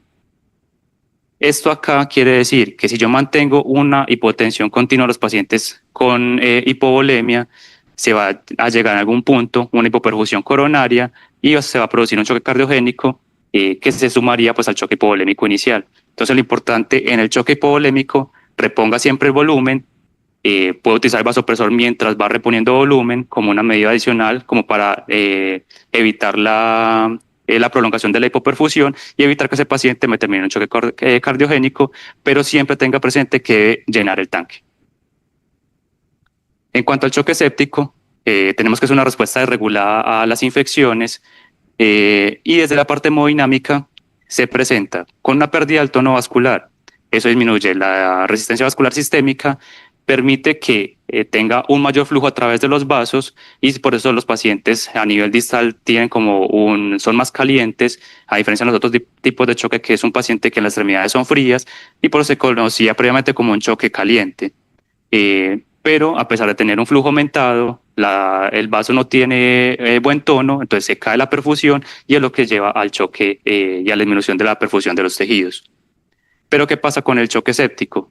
Hemodinámicamente o fisiopatológicamente tiene otras condiciones que lo hace un choque mixto. También tiene una disfunción endotelial que facilita la fuga capilar y se produce hipovolemia relativa. Y también puede producir miocardiopatía séptica, que va a comprometer el gasto cardíaco y termina sumándose el choque distributivo por alteración vascular, la hipovolemia por la fuga capilar y cardiogénico por la miocardiopatía séptica. Entonces es complejo, mucho más complejo el manejo del choque séptico.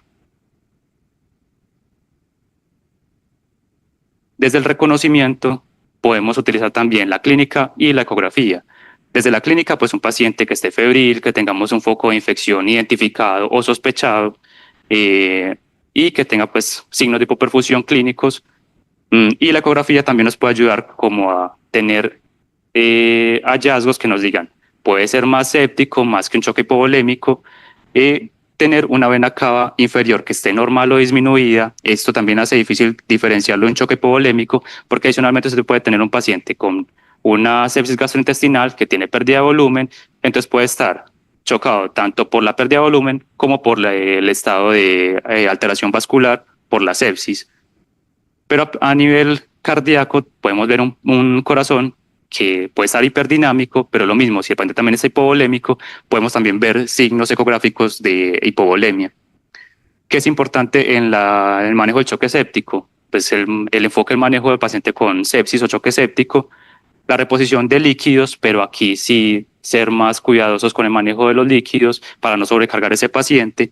Aquí sí se hace más importante el uso de vasopresores, sobre todo de forma temprana, para mejorar la perfusión, obviamente teniendo en cuenta si la causa de la sepsis es gastrointestinal o no, que nos va a decir, puede utilizar de forma más confiable volumen o no, y ya las otras medidas adicionales del manejo del paciente con sepsis, que son los antibióticos y el control del foco.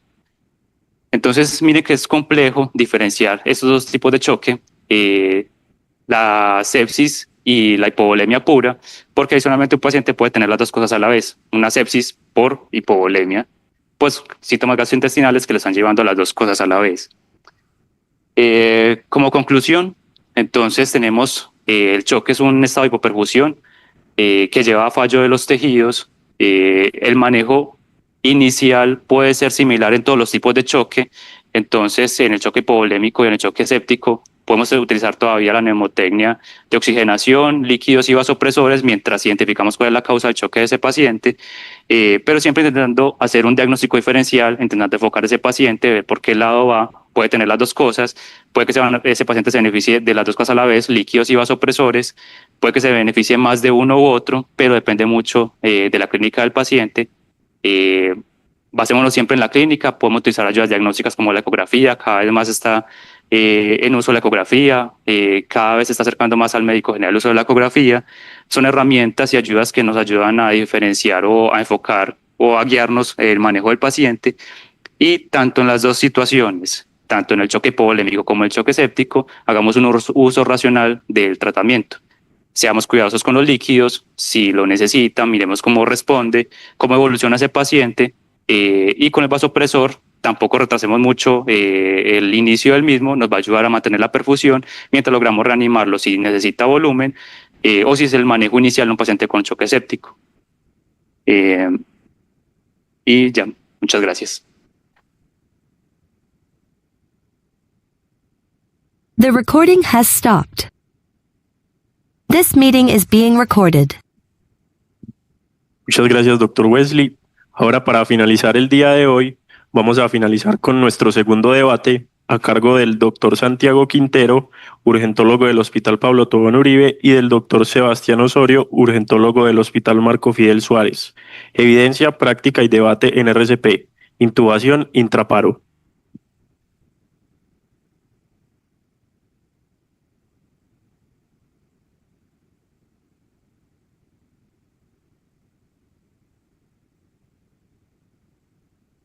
Muy bien, vamos a hablar de intubación intraparo y lo primero que vamos a verificar es que vamos a corregir y es que vamos a hablar de vía aérea avanzada en paro.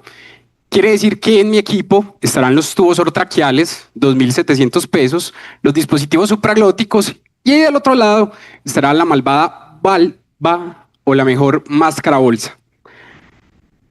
Y para eso, y para resolver este debate vamos a ir al cómo, al dónde y al por qué. Muy bien. Y lo primero es el dónde. Y a mí no me interesa dar una recomendación en este momento para RCP Global. Yo no hago parte del ILCOR y no puedo comparar lo que se hace debajo del edificio Coltejer, lo que se hace en el metro de Medellín versus lo que se hace en el metro de París, donde se canulan pacientes y se conectan a una máquina de ECMO intraparo.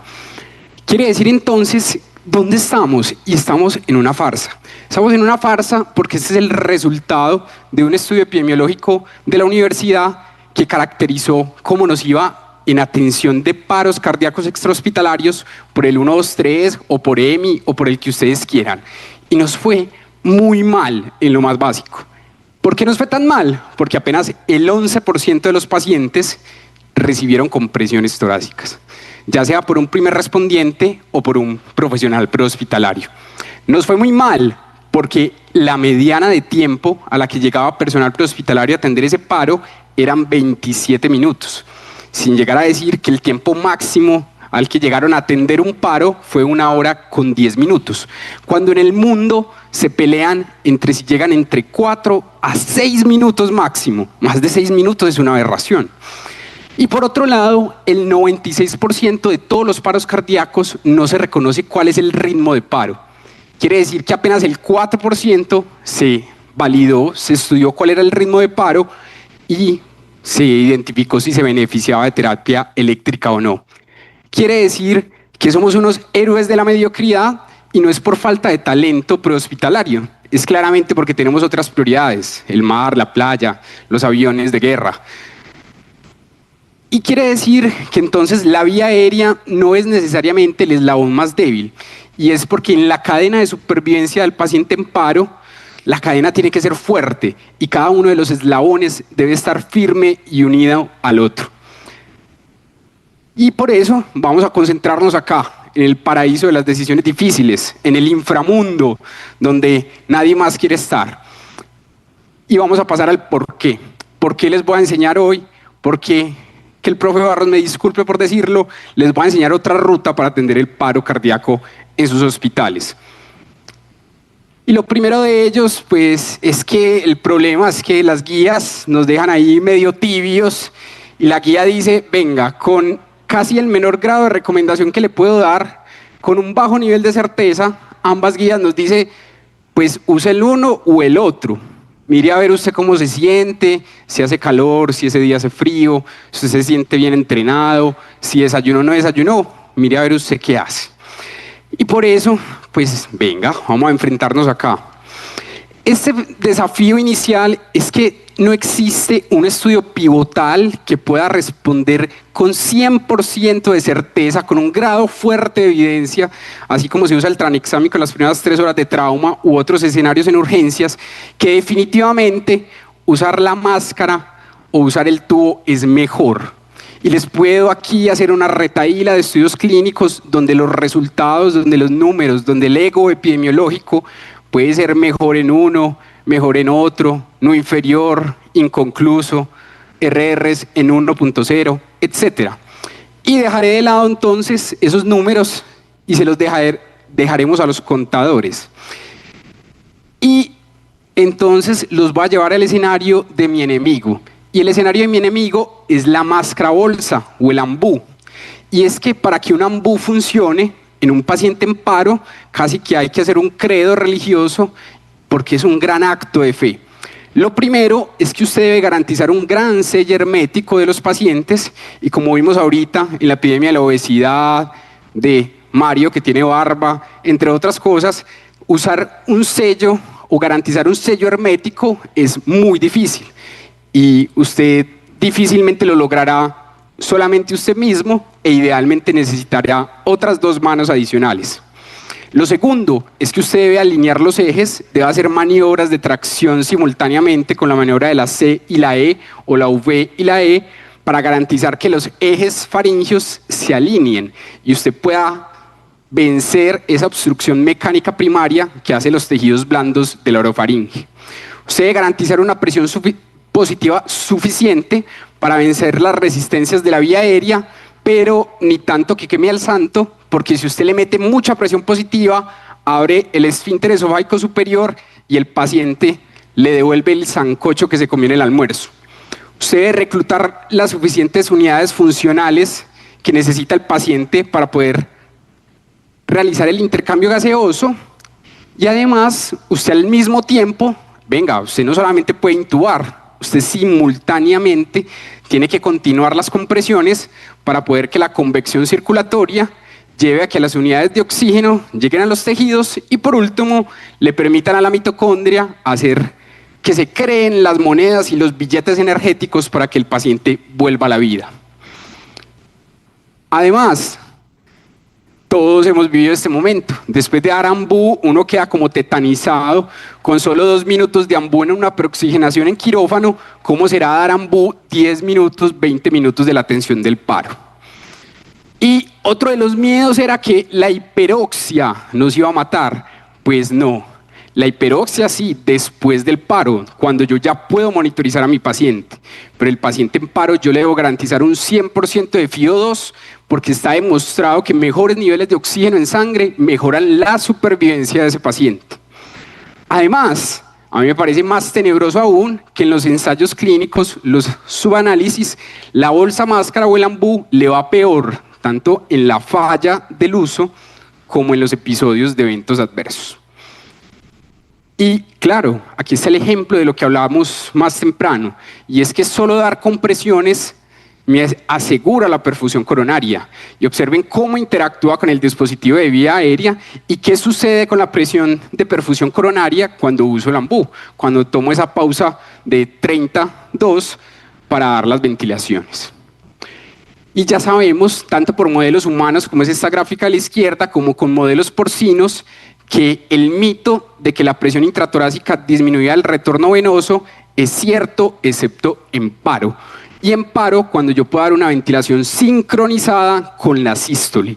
Eso repotencia el gasto cardíaco, repotencia la fracción de eyección, porque en la mayoría de paros, como acabamos de ver en la diapositiva del doctor Wesley, la mayoría de paros de causas de las TES que generan paro cardíaco, la trombosis coronaria, el TEP, tienen resistencias vasculares sistémicas disminuidas. Y esta presión positiva que coincide con la sístole garantiza que esas presiones arteriales medias o las presiones de perfusión mejoren. Entonces, ¿cómo hay que hacerlo? Pues, hombre, hay que hacerlo así, detectar el paro, concentrarnos en los pilares y tomarnos esos primeros 2 ciclos, máximo 3 ciclos, para, además de hacer lo fundamental que todos tienen en automático en el equipo de trabajo, pensar, asignar roles, hacerme preguntas de por qué está este paciente en paro y si tengo una medida específica que garantizarlo. En este momento la máscara del ambú está ya guardada, depositada, probablemente para reciclarla, y más o menos después del segundo ciclo o el tercer ciclo el paciente debe ser intubado. Y debe ser intubado lo más rápido posible, como si fuera un SPITZ. Usted debe ubicar el laringoscopio, o incluso ya hay literatura que nos garantiza que es mucho mejor usar el videolaringoscopio en este escenario. Usted lo ubica y hace una pausa menor de 5 segundos para simplemente terminar de pasar el tubo orotraqueal. Y esto necesita entrenamiento. Y entonces el profe Barros me dirá, pero es que manejar un ambú es muy fácil. Es como, no, profesor. Las curvas de aprendizaje para usar correctamente un ambú versus un tubo orotraqueal son las mismas, ¿cierto? Entonces, a veces creemos que es que intubar es difícil, sí, lo es. Intubar en paro es muy difícil, pero por Dios, muchachos, nuestros colegas hacen tareas mucho más difíciles y más complejas todos los días que pasar un tubo orotraqueal. Entonces, esta es mi gran conclusión. Trabajemos con esas premisas fisiológicas ante el escenario más crítico de todos, el momento de todo o nada, con el mínimo margen de error para hacerlo perfectamente en todos los eslabones. Gracias.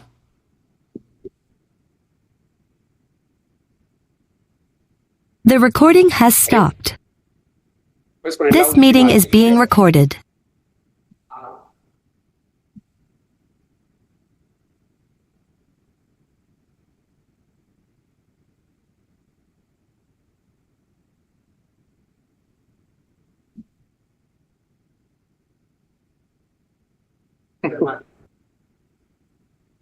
Bueno, gracias por ese mensaje, estilo Bad Bunny.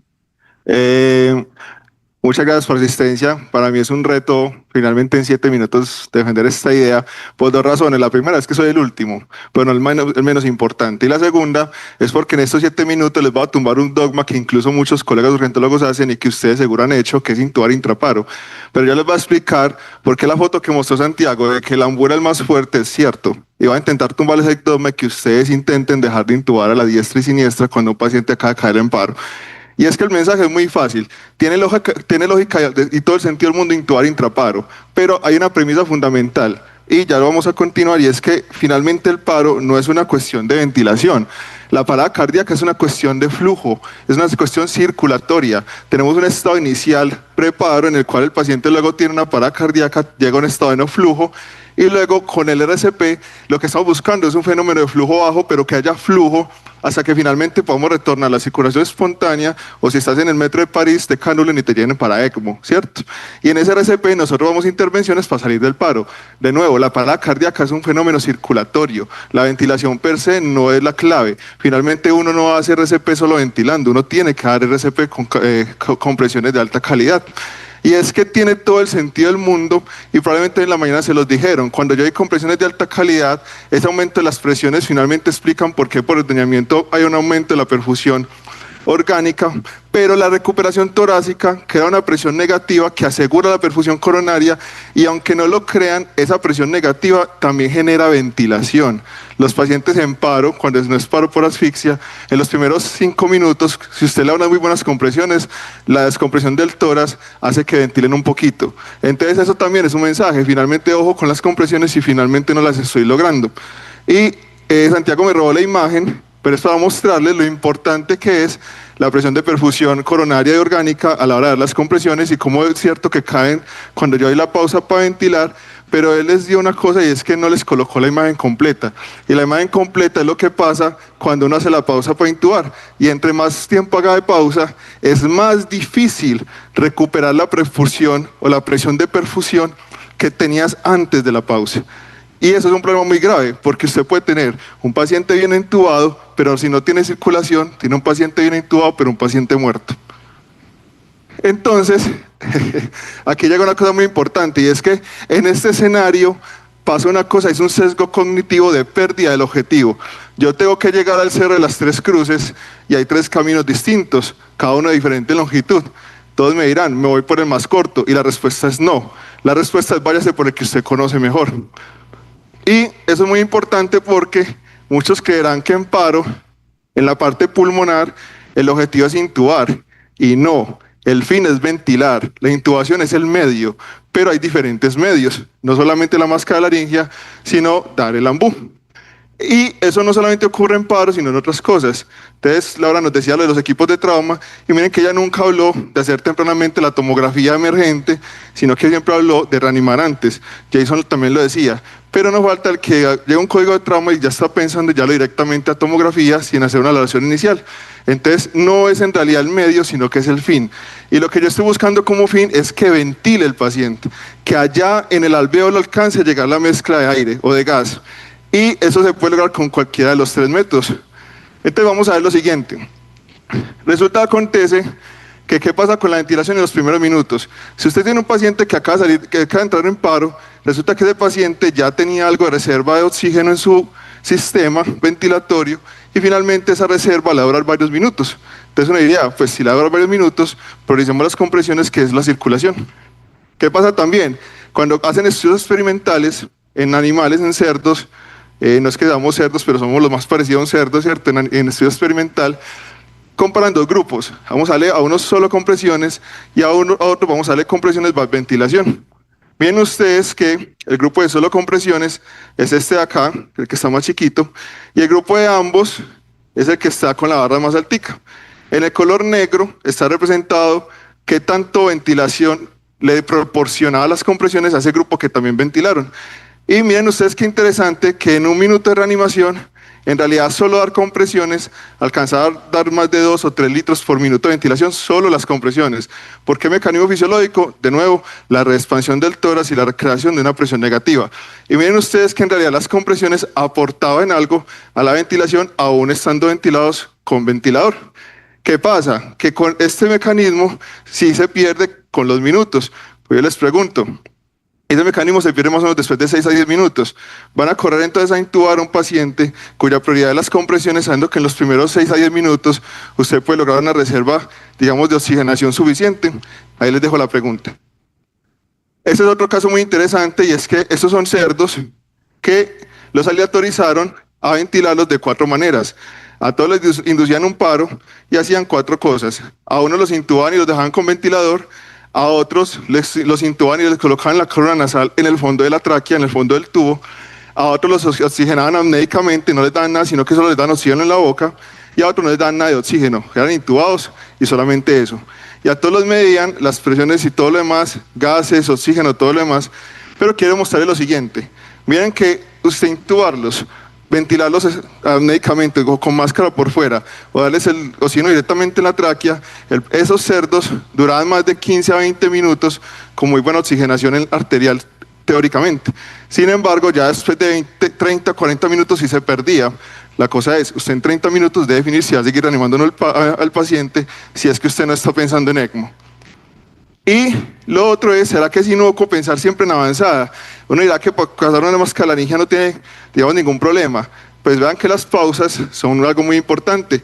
Más o menos 30 segundos para colocar una mascalaringia en promedio, sin ser paro, y más o menos 60 segundos para la intubación.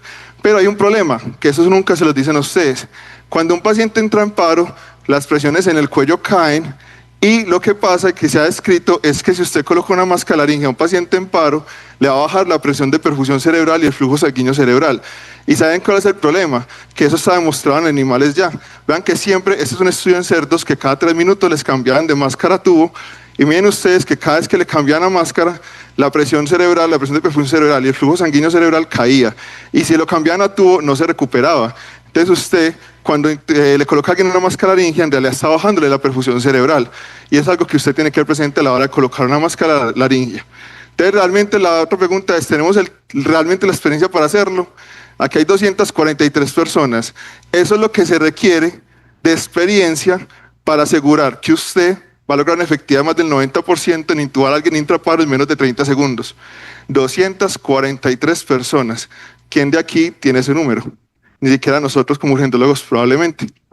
Y es una cosa muy interesante porque Santiago decía que la curva es similar o mejor para la intubación. Y sí, pero en pacientes no en paro. En pacientes en paro, el tiempo que se demoran es de al menos 1200 minutos de exposición a la parada cardíaca. ¿Quién tiene ese número acá? Muy bien. Y finalmente, en la vida real, esto sí se traduce en un estudio muy grande. Ese es el estudio más grande que habla de esta dicotomía, y es un estudio que hicieron los americanos en el 2018. 15 años de paradas cardíacas, más de 100.000 paros. Los analizaron en registros minuto a minuto, cómo se comportaban. Los compararon en intubación en menos de 15 minutos versus después de 15 minutos. Y a cada paciente le buscaban uno que fuera muy similar, lo más similar posible, para ver cómo les iba. Se llama un análisis propensity match. Y lo que encontraron es que vean que básicamente casi siempre estuvo a favor de no intubar, sino simplemente asegurarse de ventilar. Más que todo en ritmos desfibrilables, y tiene razón. Tiene tan buen pronóstico que no pongo a intubar, sino que lo pongo a desfibrilar. Pero en términos generales sería mejor a no intubarlos. Y miren ustedes el número necesario a tratar. Uno creería que esto es, digamos que es pérdida de tiempo, pero me creerían si les digo que la adrenalina en paro tiene un número necesario a tratar más o menos de 120. Comparen que usted necesita 240 para salvar a uno y que sea efectivo, como decía Santiago, versus 60 para que retorne, o versus 33 para que le vaya bien. Si usted le da continua la bolsa, válvula, máscara, pregúntense ustedes con cuál iría mejor y con cuál tienen más experiencia. Y el problema y el objetivo de estos resultados, o la causa de estos resultados, son las pausas. Son las pausas. Entonces, cuando preparaba la charla, me acordé de Legasov en Chernobyl, que decía que cada mentira dicha nos pone en deuda con la verdad. Piensen en que cada pausa hecha para intubar los está poniendo en deuda con la supervivencia de alguien. Cada uno de nosotros, ¿cuánta deuda tenemos con los pacientes que hemos reanimado? Entonces, les traigo finalmente, última diapositiva, una visión más pragmática. Si el paciente entra en paro, reanímelo, haga el protocolo, RCP de compresiones, y pregúntese cómo está la vía aérea. Si es capaz de ventilar, incluso con solamente la bolsa, hágalo. Si el paciente tiene la vía aérea comprometida, por ejemplo, como decía Santiago, un pedazo de carne atrancado en la tráquea, pregúntese qué sabe usted hacer mejor. ¿Sabe mejor hacer la intubación, o si usted no tiene experiencia, coloque otro? Si tiene experiencia suficiente en intubación, hágalo, y si no, finalmente use la bolsa, o si no, el supraglótico. Y esa es la razón por qué finalmente nosotros como urgentólogos a veces intuamos mucho intraparo, pero es por esta razón. Y eso sería todo. Muchas gracias por su atención. Escanee el QR para hacer finalmente la encuesta de este versus.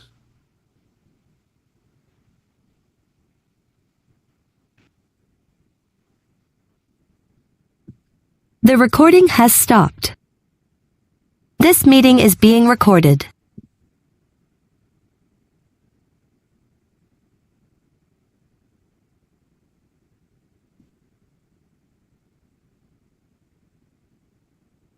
Bueno, mientras vemos los resultados de la votación, recuerden a los asistentes del taller de mañana, que es en el taller de simulación de la Facultad de Medicina y que deben asistir con pijama o bata.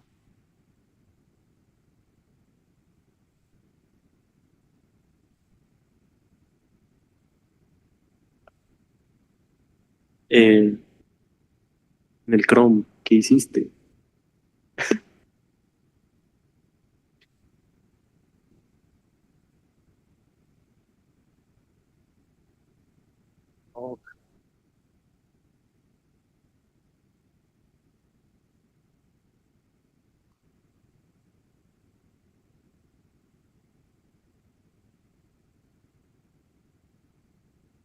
The recording has stopped.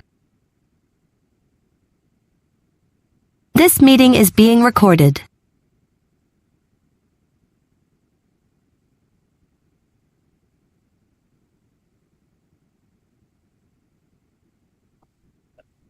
Bueno, y esos fueron los resultados. El ganador, Sebastián Osorio, con no intubar.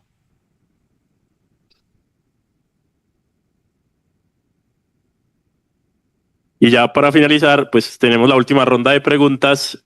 Las primeras dos son para el doctor Gabriel. La primera es, Gabriel, en caso de una sospecha de isquemia aguda en un primer nivel de atención, está indicado el uso de la heparina no fraccionada a ciegas sin tener ayuda diagnóstica de imagen, y en caso de no tener este tipo de anticoagulación, ¿cuál otro recomiendas? Bueno, entonces eso va a depender pues, de la clínica del paciente. Pues si es un paciente en el que creemos que es un Rutherford 2A o 2B, en el que digamos que hay una mayor urgencia de intervención, sería recomendado iniciar la anticoagulación casi que de forma pues empírica, sin tener como la confirmación diagnóstica.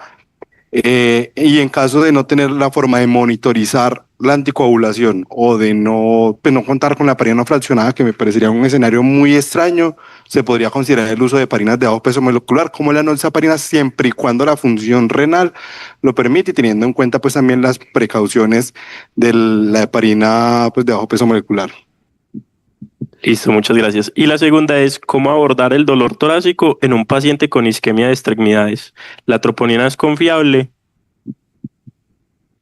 Ojo con el dolor torácico en isquemia de extremidades. Si recuerdan en la diapositiva de etiologías, entre las otras causas estaba, por ejemplo, la disección, y un paciente con una disección aórtica que va desde la raíz pues aórtica, que puede comprometer una coronaria y simular un síndrome coronario agudo como un infarto, pues con elevación del ST, y puede disecar extremidades inferiores. Entonces podría ser un simulador y no vamos a enfocarlo como un síndrome coronario, sino pues como una disección aórtica. La troponina, digamos que obviamente por todo el proceso inflamatorio, por el aumento de la demanda o por la entidad subyacente, podría elevarse sin necesidad de que se corresponda a un síndrome coronario tipo 1, pero pues si la estabilidad clínica del paciente lo permite, se puede hacer ya el estudio complementario con la ecocardiografía o con otras pruebas de estratificación coronaria para evaluar si adicional a la isquemia aguda también hay pues un síndrome coronario agudo. Listo, muchas gracias. Con eso finalizamos el evento de hoy. Muchas gracias a todos los asistentes presenciales y virtuales por asistir. Los esperamos en una próxima ocasión.